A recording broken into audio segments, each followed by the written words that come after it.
La Nouvelle-Calédonie doit-elle rester française ou devenir indépendante? Les électeurs du petit territoire du Pacifique sont à nouveau appelés à choisir leur destin ce dimanche lors d'un référendum d'autodétermination. Il s'agit de la troisième consultation organisée sur cette question depuis 2018, comme prévu par les accords de Nouméa signés il y a plus de 20 ans, après des années de violence entre les deux communautés rivales, Caldoche et Kanak. Battus lors des deux premiers scrutins, les indépendantistes kanaks nourrissent toujours l'espoir d'une victoire après avoir amélioré l'an passé leur score de 3 points et atteint près de 47% des suffrages.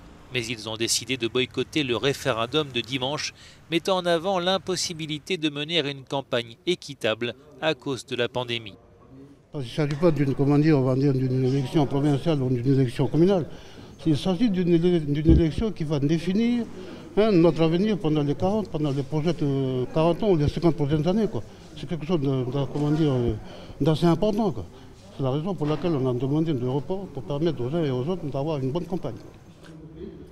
Autre donnée essentielle de ce référendum, le contexte politique. Les indépendantistes appellent à reporter le scrutin après l'élection présidentielle française du mois d'avril, appel refusé par le Conseil d'État.